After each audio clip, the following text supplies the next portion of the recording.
Sweet ಇಟ್ಟಿದ್ದೀನಿ ತವಾಗ. ತಡಿಯೋ, ಇನ್ನು ಇಡ್ತಾ ಇದ್ದಾರೆ. ಅಷ್ಟೊಂದು ಆಸೆನಾ? ನಿನಗಿದು ಆಸೆ ಸಖತ್ತಾಗಿರುತ್ತೆ, ತಿನ್ನು ನೋಡು. ಇದಕ್ಕೆ ಸಂಬಂಧಪಟ್ಟಿರೋದು ಒಂದು ಕಗ್ಗ ಇದೆ, ಹೇಳೋಣ? ಸಕ್ಕರೆಯ ಭಕ್ಷ್ಯವನ್ನು ಮಕ್ಕಳೆದುರಿಗೆ ಕೈಗೆ ಸಿಕ್ಕುವಂತಿರಿಸಿ ಕದ್ದರೆ ಗದ್ದರಿಪುದೇ, ತಕ್ಕುದಲ್ಲದಪೇಕ್ಷೆಗೇಕೆ ಮದ್ಯವ ಕುಡಿಸು ತುಕ್ಕಿಸುವನದನು ವಿಧಿ ಮಂಕುತಿಮ್ಮ.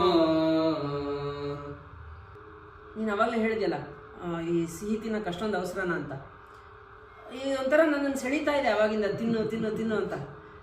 ನನಗೆ ಆಸೆ ಇದೆ ತಿನ್ನಬೇಕು ಅಂತ, ಅದು ಹೆಚ್ಚಾಗ್ತಾ ಇದೆ ಇದನ್ನು ನೋಡ್ತಾ ನೋಡ್ತಾ. ಹಾಗೆಯೇ ಪ್ರಪಂಚದಲ್ಲೂ ಸಾಕಷ್ಟು ಆಕರ್ಷಣೆಗಳು ಇದ್ದೇ ಇರುತ್ತೆ, ಈ ಇಂಟಾಕ್ಸಿಕೇಶನ್ಸ್ ಅಂತಾರಲ್ಲ ಆ ರೀತಿ. ಅದು ಆ ಆಕರ್ಷಣೆಗಳು ನಮ್ಮ ಕಣ್ಮುಂದೆ ಬಂದು ಹೋಗ್ತಾ ಇದ್ದಂತೆಯೇ ನಮಗೆ ಆಸೆ ಹೆಚ್ಚಾಗ್ತಾ ಇರುತ್ತೆ. ಅದು ನಮ್ಮ ಹಿಡಿತದಲ್ಲಿ ಇರೋದೇ ಇಲ್ಲ. ಒಂದು ರೀತಿ ಹೆಂಡ ಕುಡ್ದವ್ರ ಥರ ಆಡ್ತಾ ಇರ್ತೀವಿ. ಅದನ್ನೇ ಗುಂಡಪ್ಪನವ್ರು ಇಲ್ಲಿ ಹೇಳ್ತಾ ಇರೋದು. ಆಕರ್ಷಣೆಗಳು ಅಷ್ಟೊಂದು ಇದ್ದ ಮೇಲೆ ನಾವು ಆಸೆ ಪಡೋದಕ್ಕೆ ಬೈದ್ರೆ ಹೆಂಗಾಗತ್ತೆ, ಅಥವಾ ಆಸೆ ಪಡೋದು ತಪ್ಪು ಅಂತ ಹೇಳಿದ್ರೆ ಹೆಂಗಾಗತ್ತೆ ಅಂತ ಪ್ರಶ್ನೆ ಕೇಳಿ. ಎಲ್ಲ ವಿಧಿಯ ಕೈವಾಡ. ತಿನ್ನೋಣ, ಸ್ವೀಟ್ ತಿನ್ನೋಣ. ಬಾಯಲ್ಲಿ ನೀರು ಬರ್ತಾ ಇದೆ. ನಮಸ್ಕಾರಗಳು.